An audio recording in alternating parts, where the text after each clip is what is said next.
Welcome बच्चों। तो we have studied about Lagrange's equation and generalized coordinate.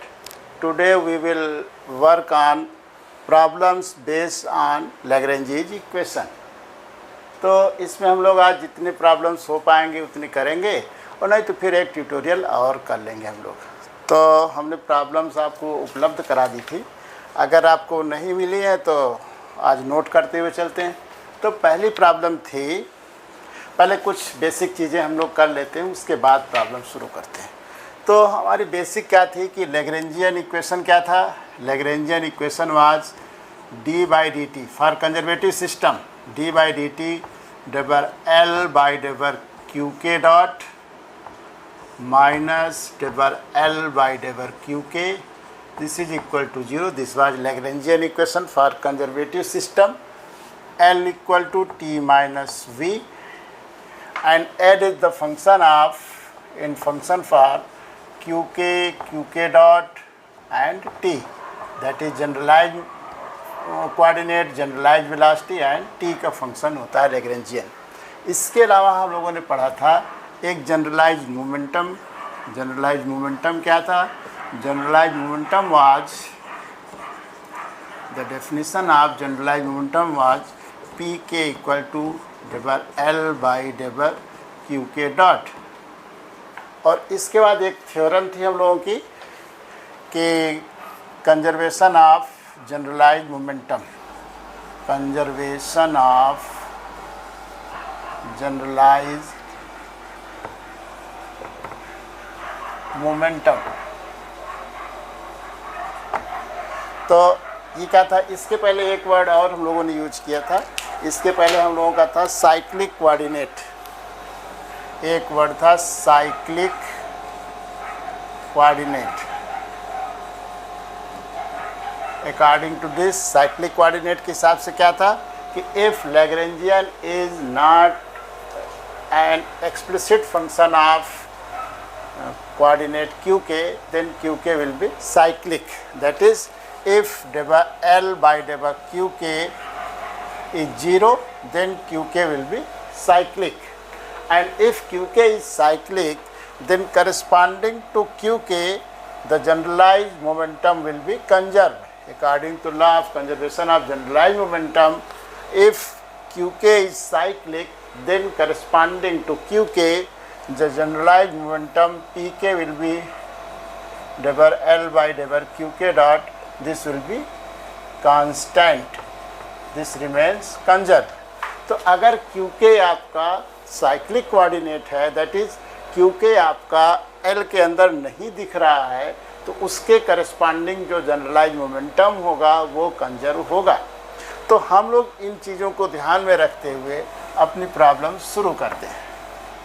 पहली problem थी नंबर 1, प्रॉब्लम नंबर 1 नोट कर लीजिए आप लोग। पहले प्रॉब्लम 1 थी कि Lagrangian of A point mass, Lagrangian of A point mass under gravity, L given है आपको, L is half m x dot square plus y dot square plus z dot square minus mgz।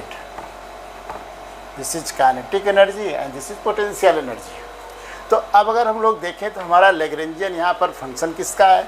इसमें देखा जाए तो Lagrangian is the function of z and x dot y dot z dot, that is it is not function of x and y, but it is function of x dot and y dot. इसका मतलब हुआ हमारा Lagrangian, हमारे जो x और y हैं वो cyclic coordinate है।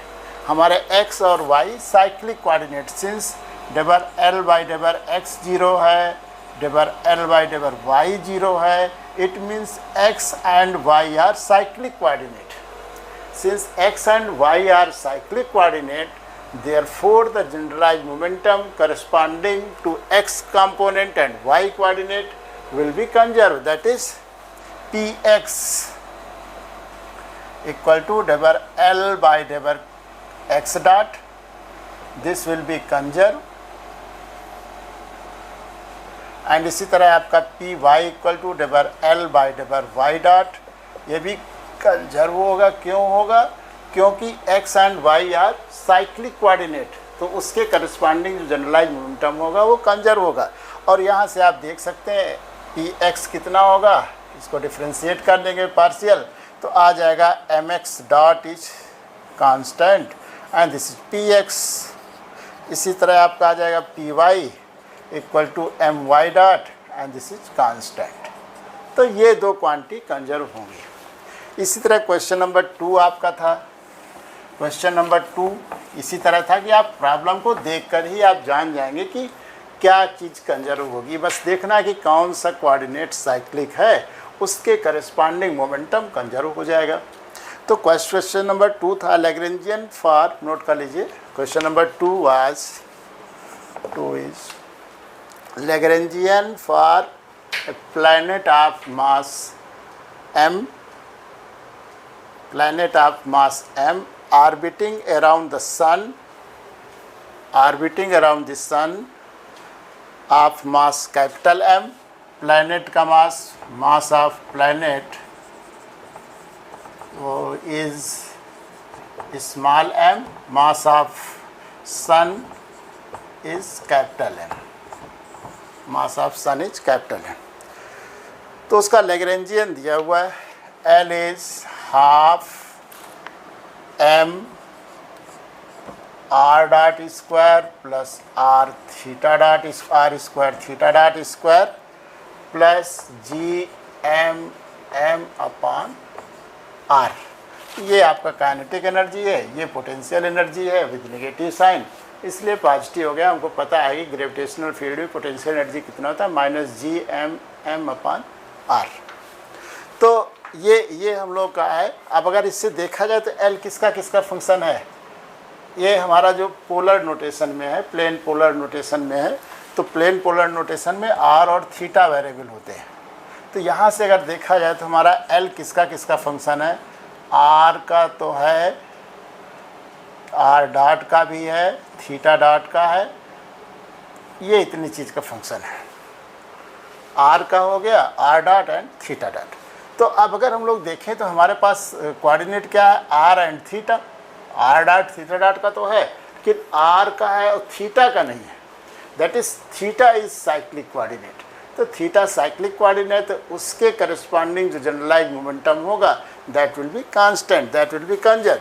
तो हम लोग कैसे निकालेंगे थीटा की करस्पॉन्डिंग जनरलाइज मोमेंटम से, p theta this is del L by डेबर theta dot, और इसको यहाँ से डिफ्रेंशिएट कर देंगे पार्शियल।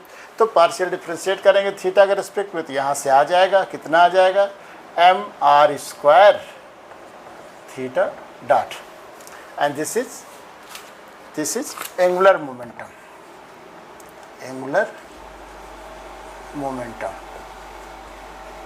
तो इसमें कौन सी क्वांटिटी कंजर्व होगी, angular momentum, that is generalize momentum corresponding to theta will remains conserve. तो इसमें कौन सी क्वांटिटी कंजर्व होगी, एंगुलर मोमेंटम।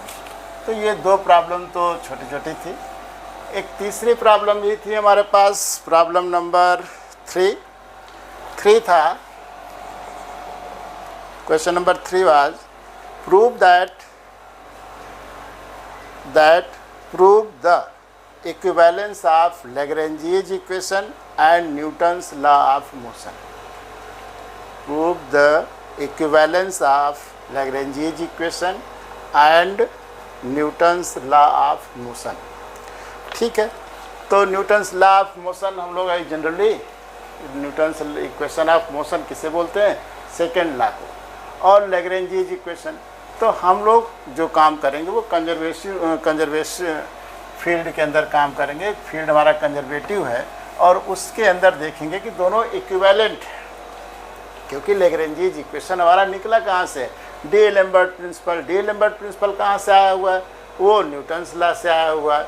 तो वो हम लोग देखेंगे तो कैसे आएगा। तो हम लोग को प्रूफ क्या करना है, तो हम लोग ये मान लेते हैं कि हमारा जो मोशन है वो अलोंग एक्स एक्सिस के अलोंग मोशन अगर है तो हमारा लैग्रेंजीज इक्वेशन क्या हो जाएगा, लैग्रेंजीज इक्वेशन क्या हो जाएगा, इक्वेशन क्या है हम लोग का, d by d t of del L by del x dot minus del L by del x equal to 0। ये लैग्रेंज इक्वेशन है। अगर इसको और थोड़ा करें तो इससे आ जाएगा कि del L by del x equal to d by d t of del L by del x dot. हम लोग एक्स एक्सिस के लाइन केवल कंसीडर कर रहे हैं, आप एक्स वाई जेड तीनों कंसीडर करके निकाल सकते हैं, उससे कोई दिक्कत नहीं होगी। ये तो हमारा लैग्रेंज इक्वेशन है। और ये मान लीजिए इक्वेशन नंबर 1, न्यूटन्स लॉ क्या है? न्यूटन्स लॉ हमारा मोशन क्या है? न्यूटन्स लॉ ऑफ मोशन है F equal to m a. और इसको भी अगर एक्स कंपोनेंट इसका देख लें तो F x equal to m a x 2a। तो हम लोग केवल x कंपोनेंट ले रहे हैं, इसका भी और इसका भी। y z ले सकते हैं, सारे आप सबके लिए कर सकते हैं, क्योंकि ये जो हमारे इक्वेशन होते हैं जितने जनरलाइज कोऑर्डिनेट होते हैं उतने लैग्रेंज इक्वेशन होते हैं, तो उनके लिए हम लोग यहाँ प्रूफ कर सकते हैं। तो पहले इसको देखा जाए तो इसके लिए हमको क्या चाहिए? हमको चाहिए L। L मीन्स लैग्रेंजियन चाहिए। इसको हम लोग ऐसे लिख देते हैं, L is t minus V. ये हो गया। और t क्या होगा? t हो जाएगा half m x dot square, half m v square अगर एक्स एक्सिस के लॉन्ग मोशन है। अगर आप चाहें तो तीनों ले सकते हैं, x dot square plus y dot square plus z dot square, लेकिन हमको चाहिए क्या? डेबर एल बाई डेबर एक्स डॉट, तो अपने आप बाकी सब 0 हो जाएंगे। और माइनस वी को वी रहने देते हैं, को नहीं पता पोटेंशियल किस तरह का है, तो v is the function of x, ये मान लेते हैं। अब एक्स वाई जेड के रिस्पेक्ट में होगा तब भी कोई फ़र्क नहीं पड़ेगा, लेकिन मान लीजिए x। तो इससे क्या आ जाएगा? हमको चाहिए क्या? डेबर एल बाई डेबर एक्स डॉट। हमको चाहिए डेबर एल, सॉरी पहले हम लोग लेफ्ट हैंड साइड देख लेते हैं। डेबर एल बाई डेबर एक्स, ये कितना आ जाएगा? इसमें तो है नहीं डेबर एक्स, तो यहाँ से आ जाएगा minus debar V by डेबर x, ये हो जाएगा। अब हम लोग को ये चीज़ पता है कि अगर फोर्स कंजर्वेटिव है तो हमारा F क्या होता है? फोर्स कंजर्वेटिव है, then F is negative gradient of potential energy. और इससे अगर हम लोग x कंपोनेंट देखें तो क्या आएगा? Minus del v by del x। तो ये del v by del x क्या है? Minus del v by del x क्या है? This is fx, this is fx। तो एक चीज़ आया कि इक्वेशन नंबर 1 का जो लेफ्ट हैंड साइड है वो fx है, और इक्वेशन नंबर 2a का भी लेफ्ट हैंड साइड fx है। दैट इज इक्वेशन 1 और 2 का लेफ्ट हैंड साइड तो सेम है। Left hand side of equation 1 and 2 are same. इससे आगे आपका कि LHS ऑफ इक्वेशन 1 एंड 2 या 2a आर सेम। तो एक चीज़ तो आ गया, हमको दिखाना है इक्विवेलेंस, तो हमने दिखा दिया कि लेफ्ट हैंड साइड तो लेफ्ट हैंड साइड के बराबर है। अब राइट हैंड साइड देख लेते हैं। क्वेश्चन नंबर 1 का क्या है? तो RHS देखा जाए, RHS देखा जाए तो हमारा L तो पता है आपको, L is half m x dot square minus V x. अब हमको राइट हैंड साइड के लिए क्या चाहिए? Del L by डेबर x dot, del L by डेबर x dot कितना हो जाएगा? एम एक्स डॉट हो जाएगा, सॉरी एम एक्स डॉट, क्योंकि ये तो एक्स वाई जेड का फंक्शन है। जब हमारा फील्ड कंजर्वेटिव होता है तो पोटेंशियल एनर्जी केवल पोजीशन का फंक्शन होता है, तो उसमें आएगा नहीं एक्स डॉट। तो ये आ गया आपका। तो लेफ्ट हैंड साइड क्या हो गया? यहाँ से देखा जाए तो लेफ्ट हैंड साइड हो गया d by d t of डेबर L by डेबर x dot, and this is d by d t of m x dot, and this is m x double dot, and this is m, ये क्या है? Acceleration है, M a x. तो ये right hand side हो गया। तो right hand side of equation 1 and equation 2a are same. Left hand side भी सेम है, राइट हैंड साइड सेम है, that is both equations are equivalence. तो ये आपका थर्ड प्रॉब्लम हो गई। फोर्थ प्रॉब्लम हम लोग की थी वो शायद हम लोग कर चुके हैं। प्रॉब्लम फोर्थ वो थी आपकी कि setup the Lagrangian function for a simple pendulum and hence obtain the equation describing its motion। तो इसको हम लोगों ने लेक्चर में कर चुके हैं, इसको एग्जाम्पल ये हो चुका है, तो इसको करने की ज़रूरत नहीं है, आप लोग रिवाइज कर लीजिएगा। एक क्वेश्चन 5 है हम लोगों का, ये भी आप हो सकता है कर ले गए हों, अभी कोई लेकिन करके दिखाया नहीं हमको। तो 5 है, क्वेश्चन नोट कर लीजिए। Use Lagrange's equation, use Lagrange's equation to find the equation of motion of a compound pendulum. To find the equation of motion of a compound pendulum which oscillates with a vertical plane, about a fixed horizontal axis। तो हमारा कुछ इस type का है कि ये horizontal axis है, ये वर्टिकल एक्सिस है, और यहाँ पर कुछ ये कंपाउंड पेंडुलम है हम लोग का, इस एक्सिस के अराउंड रोटेट कर रहा है। तो oscillates with a vertical plane about a fixed horizontal axis, hence find the period of oscillation of compound pendulum, hence find the period of oscillations of compound pendulum। तो compound pendulum हमको simple pendulum था, compound pendulum हम लोग experiment कर चुके हैं compound pendulum का, तो आइडिया होगा। इसमें एक सेंटर ऑफ मास होता है, तो मान लीजिए ऑसिलेट करते ये इसको हम लोग कहते हैं ओ, मान लीजिए इस पॉइंट को, this is point of intersection of centre of mass and axis of rotation. तो सेंटर ऑफ मास मान लीजिए जी है, वो यहाँ पर है, तो किसी टाइम पर मान लीजिए ये यहाँ पर था शुरू में, मान लो इसको रोटेट कराया गया, ऑसिलेट कराया गया, तो वो किसी टाइम टी पर मान लीजिए ये यहाँ पर जी है सेंटर ऑफ मास, और ये इधर हमारा उसका एम जी काम करेगा। तो कुछ चीज़ हम लोग उसमें नोट कर लें कि let G be the centre of mass and O be the point of intersection point of intersection of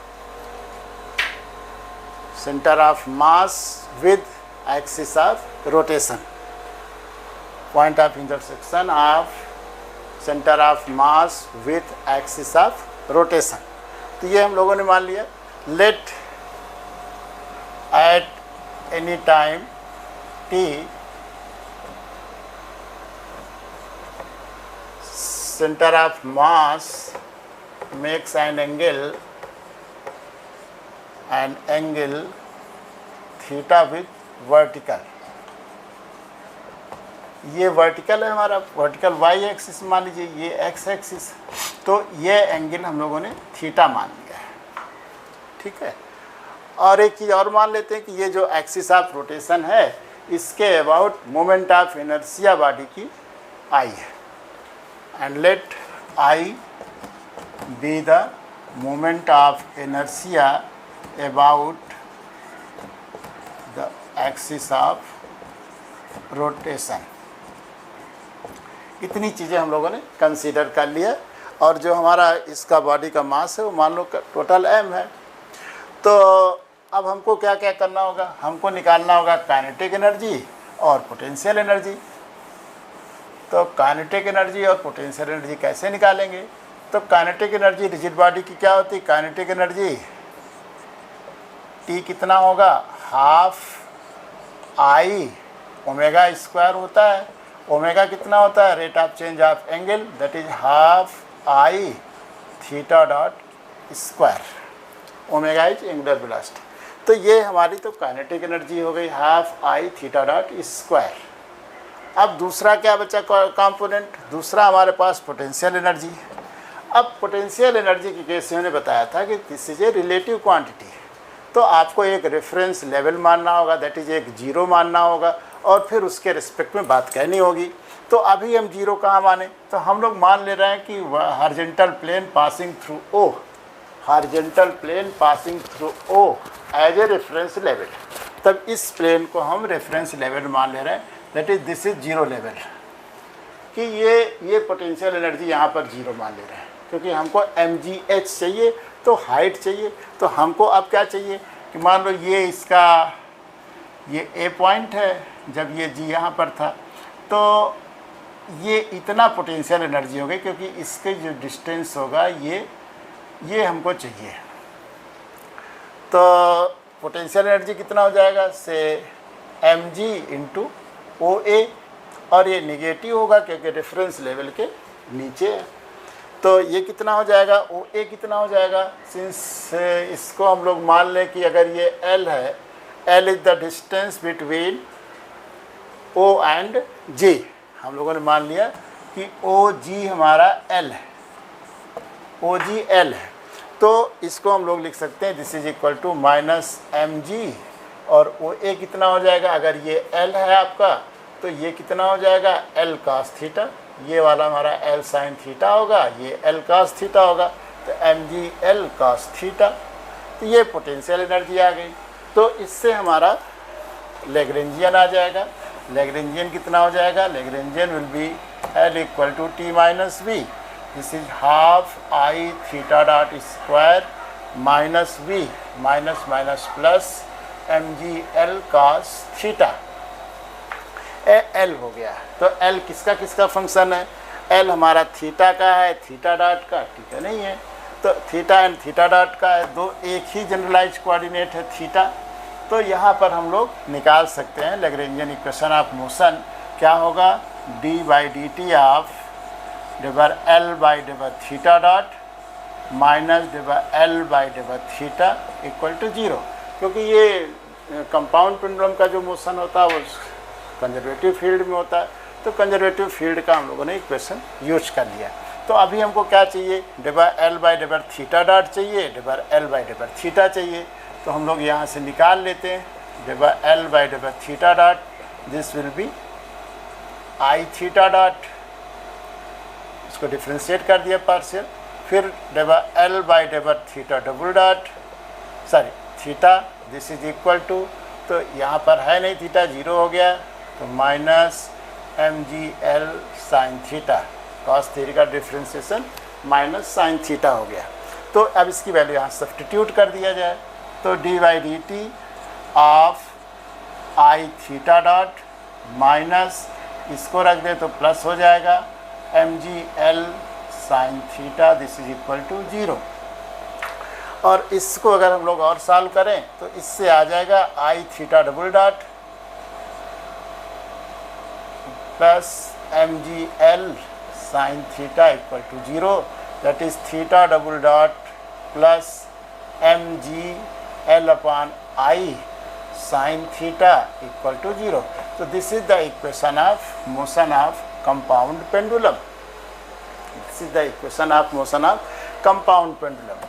अब अगर हम लोग मान लें कि थीटा स्मॉल है, इफ़ वी कंसीडर, इसको बोलते हैं pendulum equation. If theta is small then sine theta will be theta, और उसको यूज कर लें तो theta double dot plus mg L by I theta equal to zero. तो ये तो हमारा सिंपल हार्मोनिक मोशन इक्वेशन हो गया, SHM, क्योंकि हमको पता है उसमें क्या होता है y double dot plus omega square y equal to zero. उसी तरह का है, बस ये क्या है हमारा ओमेगा है, ओमेगा स्क्वायर। तो दिस इज SHM हो गया आपका, this is simple harmonic motion. और सिंपल हार्मोनिक मोशन है तो उसका टाइम पीरियड कितना होगा, तो उसको हम लोग इस जनरल इक्वेशन से कंपेयर कर दें, तो कंपेयर करने से आएगा कि omega square equal to mg L upon I, right. और इस sorry omega equal to square root, omega square आएगा mg L अपॉन I, तो omega square equal to square root mg L upon I आ जाएगा। तो ये omega आ गया। Omega क्या होता है, omega is 2 pi by T, this is mg L by I। तो यहाँ से t आ जाएगा, टाइम पीरियड आ जाएगा 2 pi square root I upon mg/l, और इससे फिर सॉल्व कर लेंगे। आई अगर आपको पता है, एल पता होगा, उसके बाद निकाल लेंगे टाइम पीरियड। तो ये इस तरह कंपाउंड पेंडुलम का हम लोग सॉल्व कर सकते हैं। बस मेन है कि हम एल निकाल ले जाएं।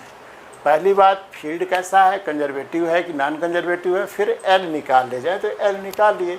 हम लोग नॉन कंजर्वेटिव फील्ड का भी एक प्रॉब्लम करेंगे, आज देखते हैं हो पाता है कि नहीं, अगले टर्न पे करेंगे उसको। तो ये हमारा हो गया कंपाउंड पेंडुलम का प्रॉब्लम। इसके बाद एक प्रॉब्लम और है कि ये तो आसान है, नोट कर लीजिए। प्रॉब्लम नंबर 6 कि right the Lagrangian function, write the Lagrangian function and equation of motion for an ideal spring mass system,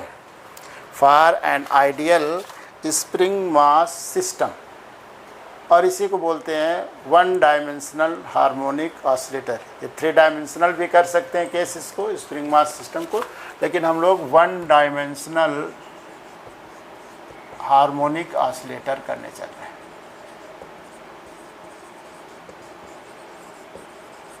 one dimensional. तो हम लोग का क्या है कि आइडियल स्प्रिंग मास सिस्टम है कि मान लेते हैं वन डायमेंशनल मानना है, तो हम मान ले रहे हैं कि ये एक एक्स वाई एक्सिस है, ये हमारा स्प्रिंग मास सिस्टम है। एक स्प्रिंग है यहाँ पर, मान लीजिए ये एक स्प्रिंग हम लोग यहाँ पर कंसीडर कर लेते हैं, यहाँ से ही कर दे रहे हैं। ये स्प्रिंग है और इसमें एक ये मास लगा हुआ है, मास m। स्प्रिंग का मास हम लोग मान ले रहे हैं कि नेग्लिजिबल है, और जिस सरफेस पे आ रहा है वो फ्रिक्शनलेस है, मतलब सरफेस का फ्रिक्शन नहीं है और स्प्रिंग का मास नहीं है।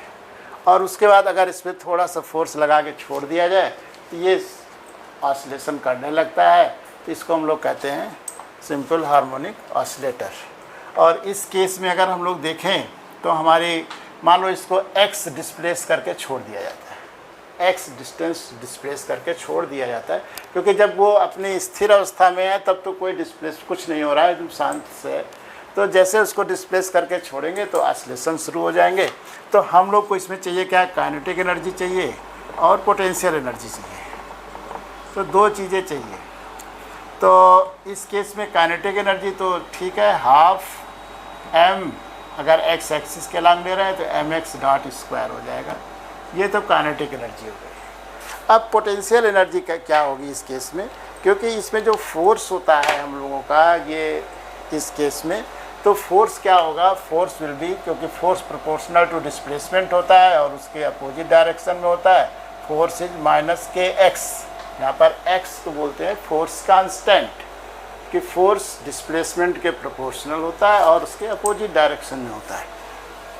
तो यहाँ से अगर हम लोग का फोर्स ये पता है तो हमको पोटेंशियल एनर्जी निकालना। Potential energy minus 0 to x and f dx। अगर 1 डायमेंशनल ले रहे हैं तो f dx, अगर 3 डायमेंशनल होता है तो f डॉट dr होता है हमारा। अब यहाँ पर 0 से x तक हम लोग इंटीग्रेट कर देंगे। तो अगर वैल्यू रख दिया जाए इसकी तो ये आ जाएगा हाफ kx²। तो इसको हम लोग यहाँ पर पोटेंशियल एनर्जी कितनी आ गई, हाफ kx²। तो अब आपका L आ गया यहाँ पर, L is t minus v, this is t, this is v। तो अगर कर दें तो half mx.2 minus half kx²। तो इस सिस्टम का L आ गया। तो इसके बाद आगे आप लोग कर लेंगे, इसके बाद आपको कोई दिक्कत नहीं होगी। लैग्रेंजियन इक्वेशन क्या होगा 1 डायमेंशनल में, d/dt of ∂L/x dot minus ∂L/x, this is 0। तो इसको हम लोग यूज कर लें। हमको चाहिए क्या क्या, we need ∂L/x dot and this is equal to how much, mx dot, and ∂L/, ये कितना हो जाएगा, ∂L/x, ये कितना हो जाएगा, kx। तो अब इसकी वैल्यू यहाँ सब्स्टिट्यूट कर दिया जाए दोनों की, तो ये आ जाएगा d by d t of क्या m x dot plus minus k x equal to 0. Yes, debar L by debar x, this will be negative minus kx and this will be positive, right? So d by dt mx dot this equal to 0, so this gives mx double dot plus kx equal to 0, that is x double dot plus k by m x equal to 0. So this equation is similar to simple harmonic motion, and like y double dot plus y square y equal to 0, omega square y equal to 0.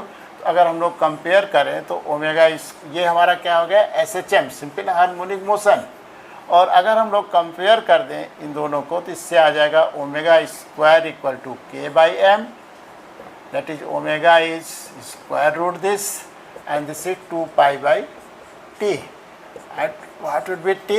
T will be 2 pi under root m by k. तो this is the one dimensional harmonic oscillator. अगर आप 3 dimensional के लिए करेंगे तब भी यही आएगा 2 pi m by k. उसमें अलग अलग सबके लिए निकाल के देख सकते हैं. उसमें इक्वेशन जो है y के लिए अलग आएगा, z के लिए अलग आएगा और x के लिए अलग आएगा. तीनों का उसी तरह का इक्वेशन आएगा, सिमिलर इक्वेशन, तो उससे हमारा निकल आएगा 3 डायमेंशनल के लिए. एक प्रॉब्लम और करते हैं, लास्ट आज इतना ही करते हैं. हमारा 2 प्रॉब्लम नोट कर लीजिए, दोनों एक ही तरह के हैं, फिर एक कर लेंगे उसमें. पहला, यूजिंग लैग्रेंजीज इक्वेशन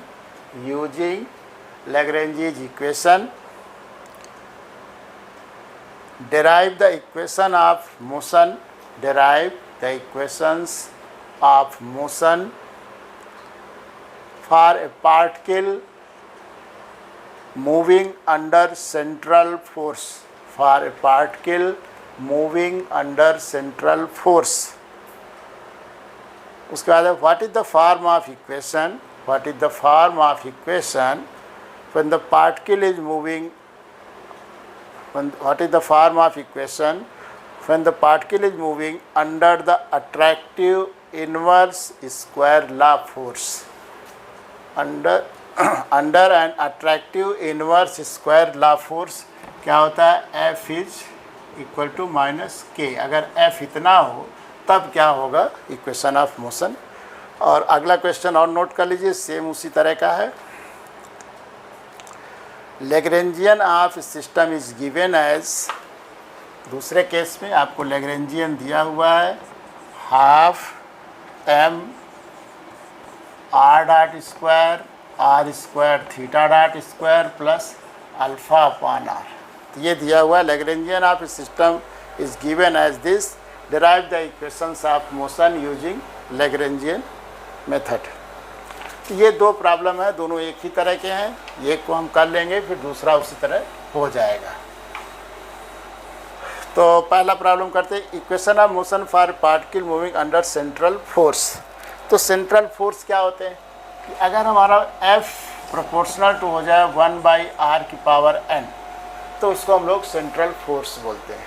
ये रिपल्सिव भी हो सकता है, अट्रैक्टिव भी हो सकता है, उसमें कुछ नहीं. अगर प्लस है इक्वल की है और प्लस आ गया तो रिपल्सिव है, माइनस है तो अट्रैक्टिव है, वो बात. और एक चीज़ और होता है कि ये फोर्स कंजर्वेटिव होता है, सेंट्रल फोर्सेज आर कंजर्वेटिव. तो हमको लैग्रेंजियन इक्वेशन कौन सी यूज करना है, जो हम लोग कंजर्वेटिव फील्ड के लिए किए थे. और फिर उसके बाद दे दिया कि दूसरा पार्ट में कि अगर F equal to minus k by r square हो, दैट इज n हमारा 2 है और नेगेटिव साइन मीन्स हुआ कि वो हमारा फोर्स अट्रैक्टिव है. तो वो हम लोग करेंगे. तो पहले हम एक जनरल फोर्स ले लें कि मान लीजिए फोर्स F है और उसके करस्पॉन्डिंग पोटेंशियल कुछ होगा, वो V होगा. तो फोर्स कंजर्वेटिव है तो पोटेंशियल एनर्जी कितना हो जाएगा, हम लोग को पता है कि F is negative gradient of potential energy, ये चीज़ पता है. तो अब हम लोग पहले तो L निकाल लें. लैग्रेंजियन क्या होगा, और उसके बाद फिर सॉल्व कर लें।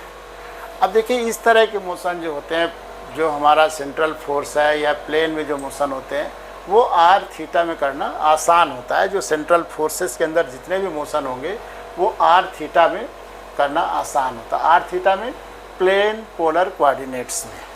प्लेन पोलर कोऑर्डिनेट और कार्टेशियन कोऑर्डिनेट के बीच क्या रिलेशन होता है, अगर हम लोग देखना चाहें क्या रिलेशन है, तो ये होता है कि एक्स आर डॉट, सॉरी हमारा x is r cos theta and y is r sine theta. ये हमारा दोनों का वो x y and r theta का इंटर रिलेशंस है। ये ट्रांसफॉर्मेशन इक्वेशन है जो एक्स वाई को आर थीटा से रिलेट करते हैं। तो अगर कोई पूछे यहाँ से कि अगर ये है तो एक्स डॉट कितना हो जाएगा, तो एक्स डॉट यहाँ से हम लोग निकाल सकते हैं। X dot would be r dot, देखिए r and theta there are two variables, तो दोनों को डिफ्रेंशिएट करना पड़ेगा। तो फर्स्ट टर्म का differentiation second term cos theta plus second term का डिफ्रेंशिएशन कॉस थीटा का क्या होगा, minus sine theta, and theta का थीटा डॉट हो जाएगा। तो ये हो जाएगा r theta dot sine theta. अब इसी से y डॉट निकाल सकते हैं, this is equal to r dot sine theta and plus r theta dot cos theta. Sine theta का डिफ्रेंशिएशन कॉस थीटा हो गया। तो हमको अगर चाहिए काइनेटिक एनर्जी तो half m x dot square plus y dot square, और इसको अगर देखें तो ये आपका आ जाएगा half m r dot square plus r square theta dot square. इसको स्क्वायर करके जोड़ दिया जाए दोनों को तो ये आ जाएगा। तो ये हमारी काइनेटिक एनर्जी हो गई।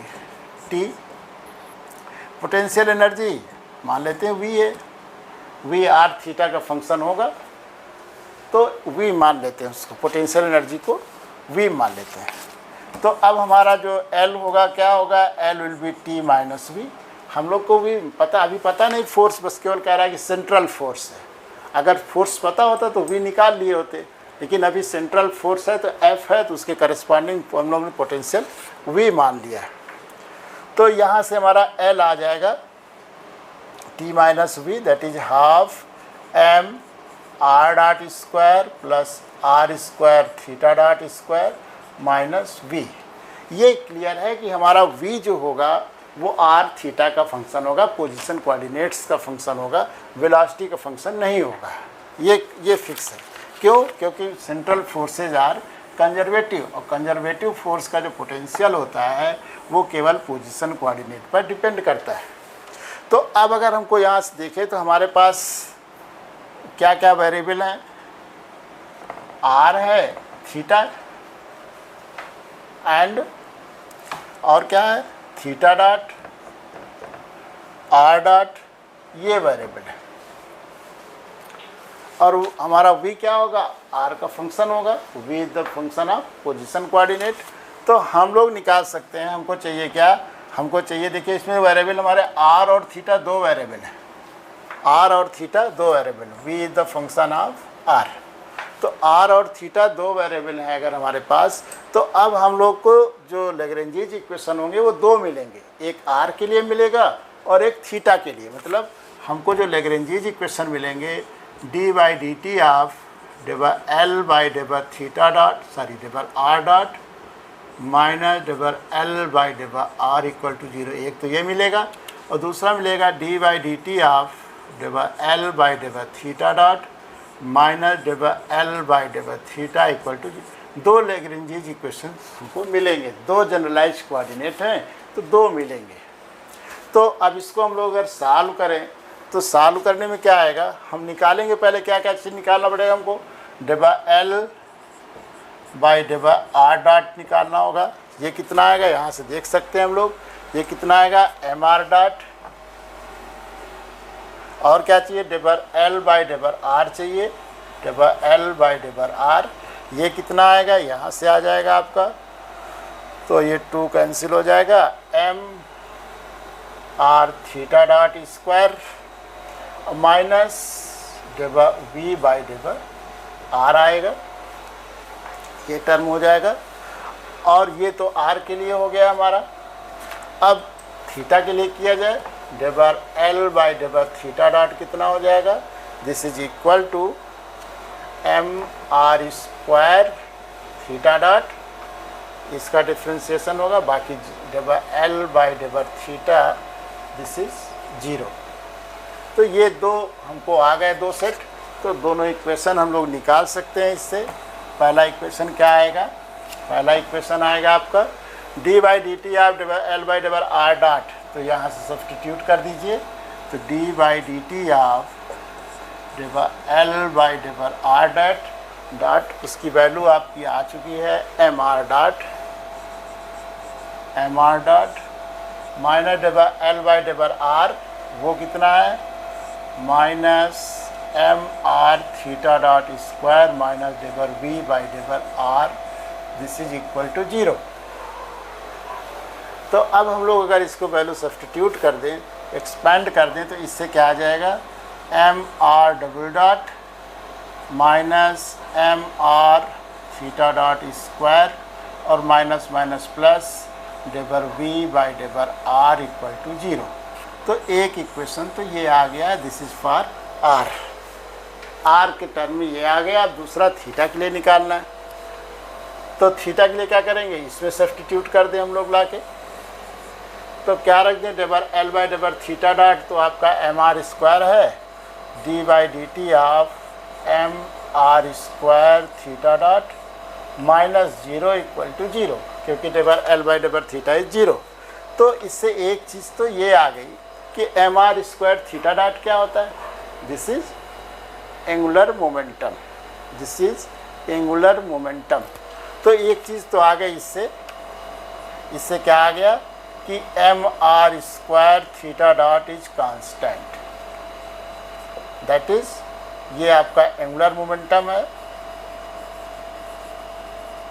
Angular momentum is constant.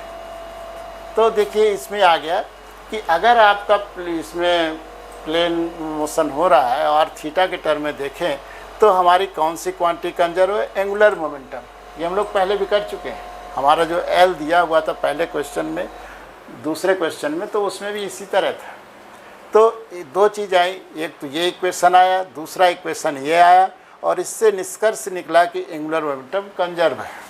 अब इसको अगर हम लोग और एक्सपैंड करें, एक चीज़ ये, एक रिजल्ट ये हो गया हम लोग के पास कि एंगुलर मोमेंटम कंजर्व है। लेकिन अगर हम लोग इसको एक्सपैंड करें, इस इक्वेशन को एक्सपैंड करें, तो क्या आ जाएगा, आपका वेरिएबल क्या है, आर है और थीटा है। तो एक्सपैंड करिए m r square theta double dot, और फिर इसको डिफ्रेंशिएट करिए तो क्या आएगा, एम 2r आ जाएगा, r dot theta dot equal to 0। अगर हम लोग एम आर से डिवाइड कर दें तो r theta double dot plus 2 m divide कर दिए, एम नहीं आएगा, 2 r dot theta dot this is equal to 0।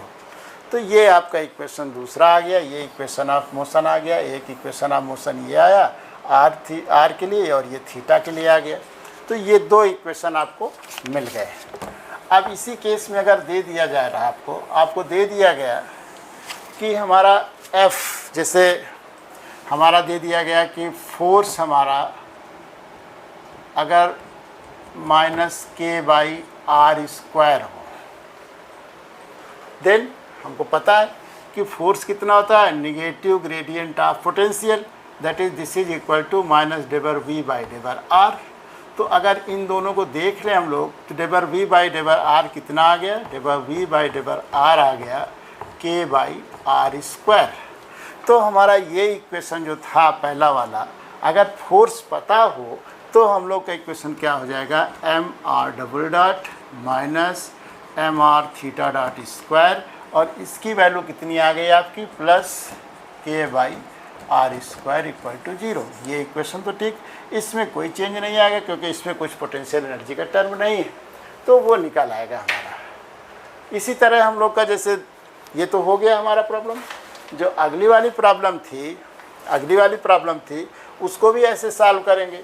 बस उसमें क्या है, पोटेंशियल एनर्जी कितना दिया हुआ, अल्फा अपान आर। तो अल्फा अपान आर दिया हुआ है, तो माइनस डेबर वी हमारा जो अगला प्रॉब्लम दिया हुआ है, तो ये हो गया। अगले प्रॉब्लम में जो भी नोट कराए हैं उसमें हमारा एल दिया हुआ half m r dot square r square theta dot square plus alpha upon r. तो बस खाली थोड़ा सा चेंज होगा कि जो डेबर एल बाई डेबर आर निकालेंगे हम लोग, तो इसमें तो ठीक था जैसे पहले किए थे कि आ गया था आपका m r theta dot square. इस वाले से आपका क्या आ जाएगा, minus r alpha upon r square debar L by डेबर r. और debar L by डेबर r dot वही रहेगा जो पहले आया था आपका, उसको डिफ्रेंशिएट कर देंगे तो एम आर डॉट आ जाएगा। और इसको जब सब्सटीट्यूट करेंगे तो आपका इक्वेशन आ जाएगा। इक्वेशन क्या आ जाएगा, जो अभी हम लोगों ने निकाला वैसा ही इक्वेशन आएगा। बस वहाँ पर लास्ट में क्या आ जाएगा आपका equation, d by d t of डेबर L by डेबर r dot, this is r dot, minus debar L by डेबर r equal to 0। Value substitute कर दीजिए तो कितना आ जाएगा, m r double dot minus इसकी वैल्यू रख दिया जाए तो m r theta dot square minus alpha by r square equal to 0। और फिर आपका आ जाएगा जैसे हम लोगों ने भी किया, minus m r theta dot square minus minus plus alpha by r square equal to 0। दूसरा इक्वेशन वही रहेगा। तो ये हो गए, कुछ प्रॉब्लम बच गए, उसको अगले टर्न पर करेंगे हम लोग। ठीक है, आज यहीं पर रोक देते हैं। अभी आपका एक नॉन कंजर्वेटिव सिस्टम के लिए प्रॉब्लम करना है और एक प्रोजेक्टाइल मोशन का करना है। तो आज यहीं पर ख़त्म करते हैं, फिर नेक्स्ट क्लास में करेंगे, आगे चलेंगे फिर। धन्यवाद, आज बस इतना है।